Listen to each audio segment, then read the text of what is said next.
Hi, I'm Carrie Blazer, the Divine Feminine, reincarnation of Mary Magdalene. Thank you for clicking on my clip. But I want to let you know that I have a free ebook linked below, my 6 Divine Feminine Self-Love Strategies. They will help you transform your emotional wounds into personal wisdom. And I take a multidisciplinary approach. I include the laws of physics, psychology, neuroscience, shamanism, mysticism. I went wild, okay? So men can understand and women can understand. There's something there for everyone because what I learned is when something's true, it's true in multiple places. All right, please like and subscribe and help me distribute my ebook to everyone for free by exploding my channel. Take care. Enjoy the clip. Bye.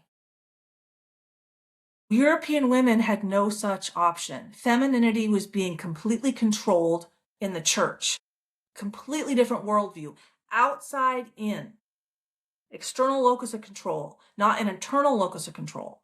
When we have an internal locus of control, then, oh yeah, we live in a holographic universe. External locus of control, like, what are you freaking talking about? This is what I mean when we live in reality, when we accept science and facts and what creates a harmonious balance between men and women. When men are overtasked with responsibility and women are just subservient, then, their emotional needs aren't met because they have way too much on their plate. I mean, European men were tasked to be the spiritual lead, but women are physiologically designed for that. As women, we have a far more robust nervous system. So we're source energy. We channel source energy and express our emotions, right? Women communicate their emotions, and then men decide how to act from there. Men have a far less robust, a far more fragile nervous system because they're designed for that quick response for protection, right?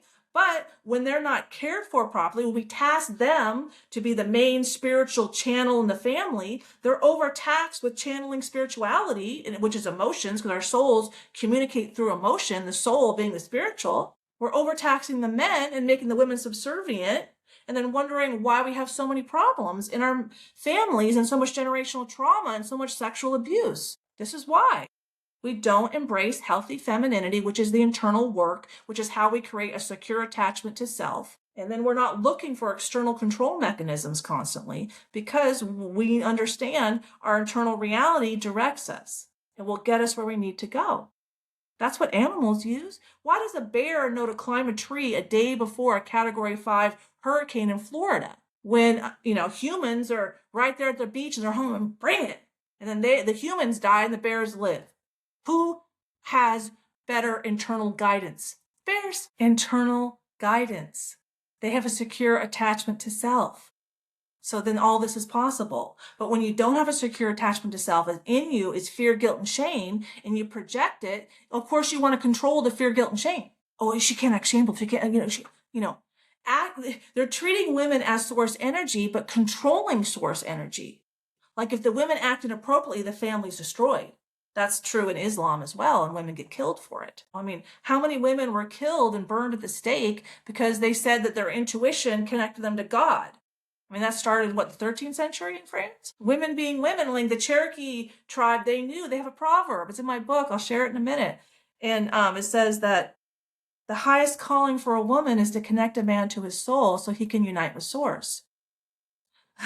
A man's highest calling is to protect a woman so she can walk the earth unharmed. It's the woman's job for that internal work. And if the man isn't supporting that, then okay, then I'm going to leave. And that's supported, that she has followed, she's been raised to make a healthy decision for herself and probably seeks guidance. But this whole idea that men tell women what to do is not giving women credit for their own lane. I create as the feminine, and the masculine executes what I create.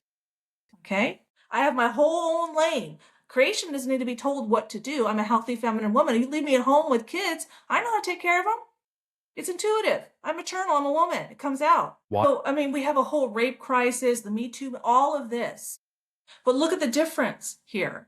Because women have internal authority, they have sovereignty over themselves, over their soul. They're not subservient to men. If a Maori man abuses a woman, he's either killed or excommunicated for life. That's a harsh friggin' boundary for men, because men, they break easier. So they need to really focus on their self-control, which these healthy boundaries help them do. It's a healthy boundary leaving the men in their crap, because they knew all along, if you rape her, if you abuse her, you're dead or you're gone.